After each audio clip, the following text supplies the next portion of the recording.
कुंभ राशीवाल्यांनो सावधान, राहूचा प्रभाव सुरू आहे. जर तुम्हाला जर ही लक्षणं दिसत असतील तर हे उपाय नक्की करा. ओम नमो भगवते वासुदेवाय नमः. नमस्कार मित्रांनो, जय श्रीकृष्ण. सर्वांचा दिवस चांगला जावो ही श्रीकृष्णचरणी मी प्रार्थना करते आणि आजच्या व्हिडिओला सुरुवात करते. बघा, आजचा विषय विशेषतः कुंभ राशींच्या म्हणजे राशीचक्रातील जी कुंभ राशींच्या व्यक्ती आहेत त्यांच्यासाठी आहे. सध्या राहूचा गोचर कुंभ राशीशी संबंधित असल्यामुळे अनेकांच्या मनात अस्वस्थता, गोंधळ किंवा जीवनात अचानक घडणाऱ्या घटनांचा अनुभव येत असेल. मात्र घाबरण्याचे काहीही कारण नाही. योग्य माहिती आणि योग्य उपाय केले तर ही परिस्थिती नक्कीच सकारात्मक होऊ शकते. म्हणून न घाबरता तुम्ही जे काही मी खाली उपाय देणार आहे ते नक्कीच करा. आणि बघा, तुमच्या मित्रपरिवार किंवा पती, भाऊ जे कोणी कुंभ राशीशी जोडलेले आहेत त्यांच्यासोबत हा व्हिडिओ नक्की शेअर करा. आणि कमेंट बॉक्समध्ये हरे कृष्ण किंवा जय श्रीकृष्ण किंवा श्री स्वामी समर्थ लिहायला अजिबात विसरू नका. सर्वप्रथम एक गोष्ट लक्षात ठेवा, प्रत्येक व्यक्तीची जन्मकुंडली ही वेगवेगळी असते. त्यामुळे सर्वच कुंभ राशींच्या लोकांना सारखाच परिणाम होईल असं नाही. राहू कोणत्या भावात आहे, त्याची दशा किंवा अंतर्दशा सुरू आहे का, तसेच इतर ग्रहांची साथ कशी आहे यावर त्याचे फळ अवलंबून असते. वैदिक ज्योतिषात राहूला छायाग्रह म्हटले जाते. तो भ्रम, मोह आणि अचानक घडणाऱ्या घटनांना किंवा अनपेक्षित बदल आणि मानसिक गोंधळ यांचा कारक मानला जातो. राहू चांगल्या स्थितीत असेल तर व्यक्तीला मोठी प्रगती, परदेशाशी संबंधित संधी, नवीन तंत्रज्ञान आणि अनोख्या क्षेत्रातही यश मिळू शकते. पण राहूची जर स्थिती अशुभ असेल तर जीवनात अनेक अडचणी निर्माण होऊ शकतात. जसे की बघा, महत्त्वाची लक्षणे.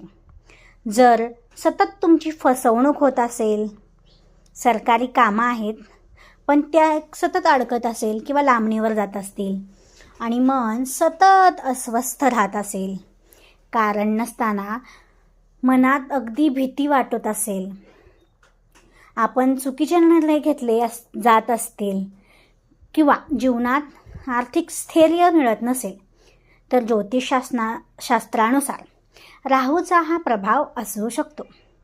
काही परंपरांमध्ये असे सुद्धा मानले जाते की घरात सतत कचरा साचणे, बंद पडलेले घड्याळ किंवा इलेक्ट्रिक वस्तू पडून राहणे, वारंवार इलेक्ट्रिक वस्तू खराब होणारे, म्हणजे बघा तुमचं कधी कधी मिक्सरच खराब होतो, कधी फ्रीजच खराब होतो, कधी इस्त्री खराब होणे, अगदी अशा छोट्या मोठ्या घरातल्या ज्या गोष्टी आहेत लाईटवरील त्या खराब होणे किंवा लाल मुंग्यांचा खूप त्रास वाढणे हा देखील राहूच्या अशुभ प्रभावाची संकेत आहेत.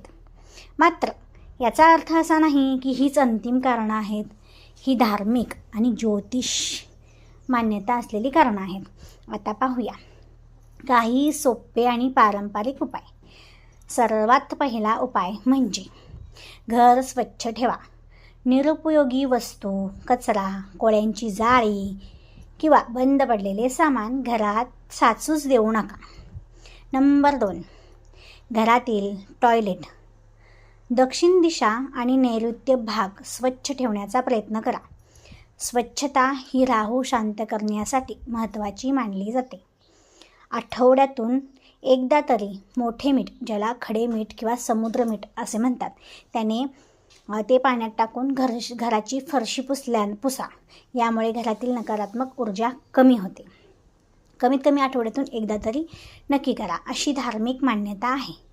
त्याचबरोबर नंबर 4, घरात मोरपीस ठेवणे खूप शुभ मानले जाते. नंबर 5, शक्य असल्यास मासे, पक्षी, काळा कुत्रा किंवा गाय यांना अन्नदान द्या. गरजू प्राण्यांची सेवा करा, हे पुण्यकारक मानले जाते.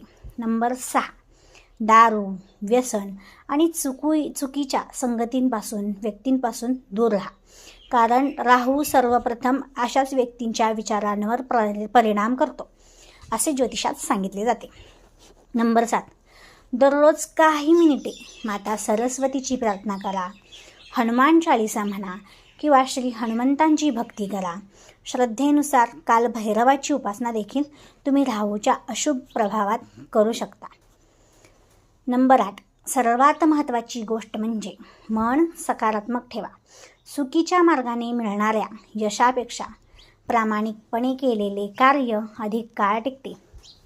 राहू मनामध्ये भ्रम निर्माण करू शकतो, पण योग्य विचार आणि योग्य कर्म आपल्याला त्या भ्रमातून बाहेर काढतात.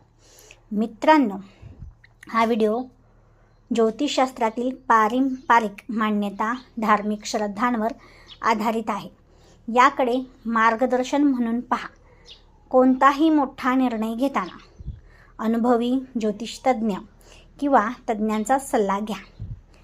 त्याचबरोबर जर तुमची रास कुंभ असेल तर कमेंटमध्ये ओम राम राहवे नमः असे नक्की लिहा आणि भगवान हनुमंतांचा आशीर्वाद सर्वांवर राहो ही प्रार्थना करूया. व्हिडिओ आवडला असेल तर लाईक करा. आपल्या मित्रपरिवारासोबत शक्यतो कुंभ राशींच्या व्यक्तींपर्यंत शेअर करा. अशाच धार्मिक व ज्योतिषविषयक माहितीसाठी आपल्या भक्तिशक्ती या यूट्यूब वाहिनीला सबस्क्राईब करा. धन्यवाद. जय श्रीकृष्ण, जय हनुमान, श्री स्वामी समर्थ महाराज की जय.